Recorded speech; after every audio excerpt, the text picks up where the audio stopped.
From CPRE and the CPRE Knowledge Hub, this is Research Minutes, a weekly look at new and important research in education. Today, we look at math tracking, widely used in American schools to group students according to academic need and ability.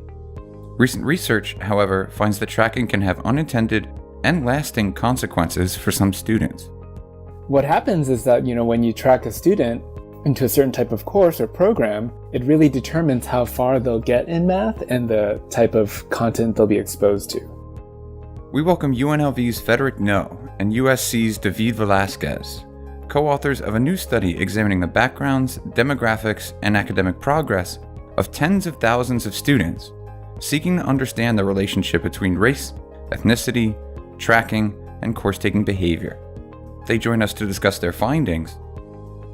About 92% of the students that enrolled, they repeated a level of math that they had retaken, and at least 53% of them had repeated a course at least 3 times. When we look by racial groups, we noticed that for Latino and Black students, this was more likely the case. And some potential implications for policy, practice, and future research.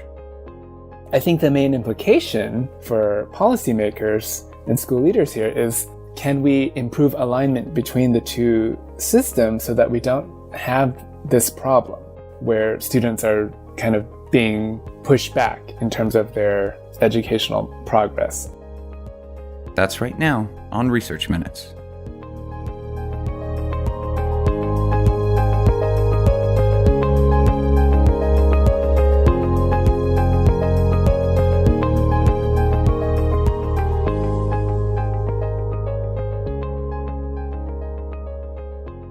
Hello and welcome to Research Minutes. I'm Keith Heumiller, Managing Editor of the CPRE Knowledge Hub. Today I have the pleasure of speaking with Federick Ngo, Assistant Professor of Higher Education at the University of Nevada, Las Vegas. Welcome, Federick. Thank you, Keith. Thanks for having me. And we're also speaking with David Velasquez, Research Assistant at the Pullias Center for Higher Education and a Gates Millennium Scholar in the Urban Education Policy PhD program at USC Rossier School of Education. Thanks for joining us, David. Thank you, Keith. Happy to be here. So today we're discussing your new study, which was recently published in Urban Education, titled Inside the Math Trap, Chronic Math Tracking from High School to Community College. It takes a comprehensive look at the relationship between math tracking, course-taking behavior, and the race and ethnicity of students in high school and proceeding on to higher education. But to start, for those who may not be familiar, Federick, could you just explain what math tracking is and how prevalent it is here in the U.S.?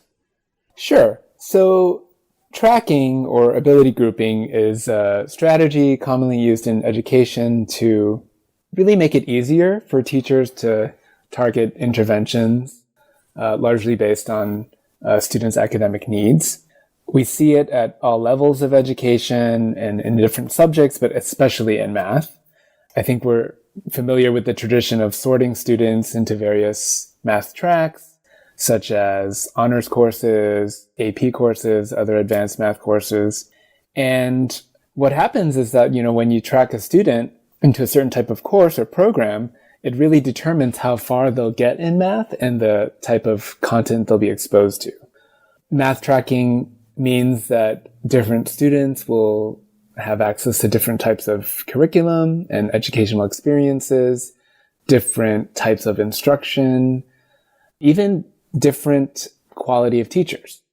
And we also know from the literature that math tracking affects the types of peers that a student has access to. And so it really shapes the educational and even social experience of students. Finally, we also know from the research that there's huge inequalities in terms of access to these different educational experiences and opportunities stratified by race and class. In math, for example, we know that the advanced math courses tend to be populated by white and Asian students and students from higher SES backgrounds. So it's really this mix of educational inequality meets social inequality, and that all has implications for academic experiences.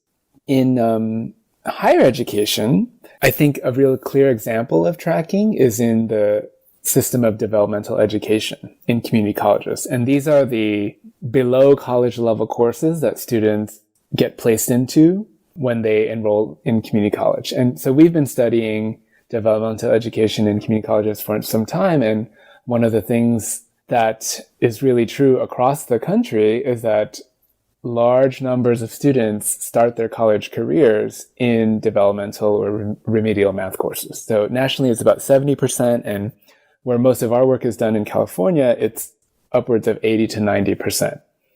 We don't really think about this as like tracking in higher education sometimes, but that's essentially what it is. Depending on where students get placed, they're on that track for several semesters or even years, because they have to take 2, 3, or 4 courses before they can even enroll in a college level math course. What was it that drew you to this study? Did you have specific questions about math tracking, or were there holes in the literature that you were trying to fill in? Yeah, so in reviewing the data we have from the California community college system, when you have over half of students starting community college in elementary algebra, like the Algebra 1 level or below, you have to wonder, how does this line up with high school math course taking? Are all these students who are placed in these lower levels of math, are they supposed to be there? What was their prior experience in high school? What were the math courses that they had taken in high school, and how did they do in them? And so I think our real interest was in linking up the experience of high school math course taking with the experience of community college math course taking, to take like this longer term intersector view of student experience of math. And so with support from the National Science Foundation for a study on developmental education, we were able to link up student transcripts. So we had student transcripts from community college, and then we were able to link it up to their high school records. And so with that, we realized we could look at course-taking experiences over this span of time. We also are interested in community colleges just because students of color in higher education are more likely to enroll in community colleges than four-year institutions, even after controlling for academic background. So there is this, racialized component to this experience of math course taking across these two sectors. This week's episode of Research Minutes is supported in part by EdChoice. EdChoice is a nonpartisan, nonprofit group committed to researching and teaching people about school choice across America. You can be the first to learn about their new research, cool schools spotlights, and state policy updates by subscribing to their podcast, EdChoice Chats. They post weekly, and most episodes are under 30 minutes, which is great if you're short on time. You can also follow them on social media at EdChoice. Finally, check out their website, edchoice.org, for everything you need to know about educational choice, properly sourced and cited. And now we return to our interview with Federick Ngo and David Velasquez.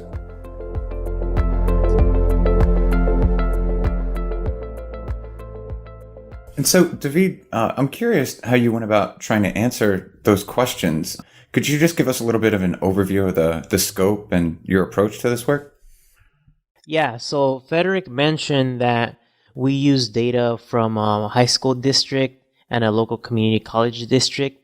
And in our data set, we had about 80,000 students that started at the community college between 2005 and 2014. And we were able to look at their background characteristics, so things like race, gender, whether they were in special education, if they were English learners, things like that. And we were also able to look at the courses that they took.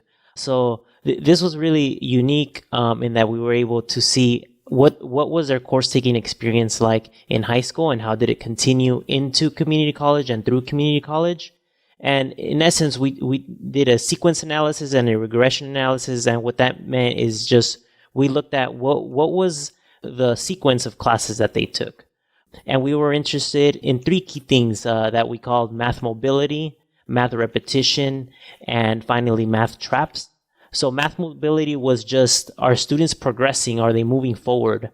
Math repetition, pretty self-explanatory, where they retaking classes that they had already taken previously. And then finally, math traps, which was inspired from the economist term of poverty traps that really talks about when a household just doesn't have enough resources to ever be able to get out of poverty. And in this case, the math trap was students were never able to reach their highest level of math taken in high school ever again once they got to community college.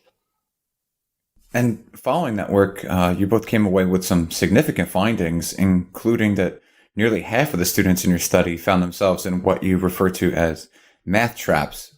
So could you just walk us through a little bit? What did you learn? So even though some of the students did have forward progress and they did show this math mobility, most of them didn't. So about 92% of the students that enrolled, they repeated a level of math that they had already taken, and at least 53% of them had repeated a course at least 3 times. And we found that nearly half of them, about 48%, never ever reached the highest level of math course that they had taken in high school. And we also looked deeper into this and said, okay, so what does this mean for different racial groups?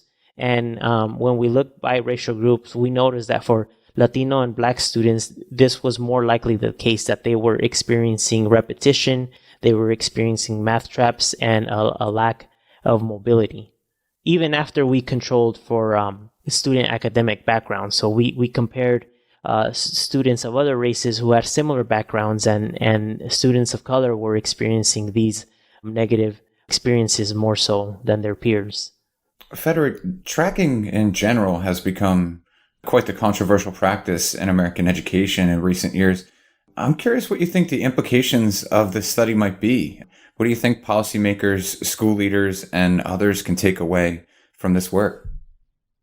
Yeah, so I think it should be concerning to us, right, that almost half of the students in our study, at least, really did not move forward in their educational experience, in math at least, when they attended community college. So these are students who, had taken Algebra 2, advanced algebra, trigonometry, pre-calculus even in high school, and had gotten to that level. But then once they enrolled in community college, they never really made it back to that level or past that level, right? And so to me, and both David and I formerly taught high school math, and this is kind of where some of our motivation for the paper came from, who is getting access to new and different experiences of math? Who is getting to learn new things and exposure to new content?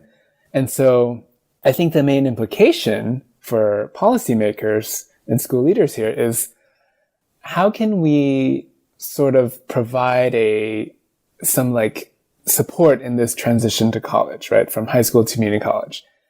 Can we improve alignment between the two systems so that we don't have this problem where students are kind of being pushed back in terms of their educational progress? And so I think some practical things would be to improve data systems between high schools and local community colleges, get local school districts and the feeder community colleges to have conversations about curriculum and standards and what the criteria are for moving forward, so that it's not just a college deciding what the standard is and having it be very disconnected from what high schools are doing. I think these kinds of conversations and collaborations can improve alignment between the two systems and prevent these traps and this lack of repetition, etc.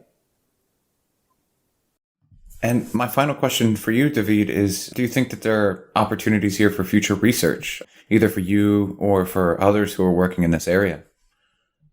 Yeah, definitely. So in our study, we were able to answer a few questions that brought some insights, but we're left with so many more questions to ask. And we're definitely in a moment right now where community colleges across the country, they're experimenting with alternative ways to test students and place students. A lot of states are pushing for the use of multiple measures for placement into courses, which ultimately places students into different tracks. And one thing that we're noticing is that lots of states are moving away from this prerequisite course taking model where students are placed as low as 5 or 4 levels below college level, and then they have to work their way up. They're moving away from that, and they're going into a co-requisite developmental math model where all students or nearly all students are placed at college level, and they're given some kind of support. That often is a co-requisite support course, maybe some tutoring, maybe other types of supports. But in this move from prerequisite to co-requisite support, there's still a lot of questions related to math tracking that come up. So students are still being grouped. So in some cases, students are being cohorted, and all the support students are taking the college course together, and they're also taking the support course together. In some cases, students are being commingled. So maybe half of the college course is made up of support students and the other half is not.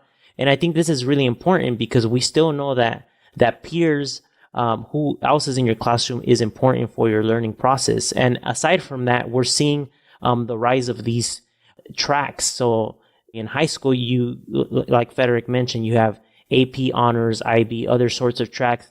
But in community college, you're seeing STEM tracks or liberal arts mathematics tracks or stats-based mathematics tracks. So a lot of questions come up for us in terms of how are these policies influencing or related to students' outcome, especially as they relate to being able to complete college level math early on in their community college careers, because we know that a student who succeeds in college level math early on in their career will most likely reach their academic goal, be that transferring or just getting a degree or attaining a certificate.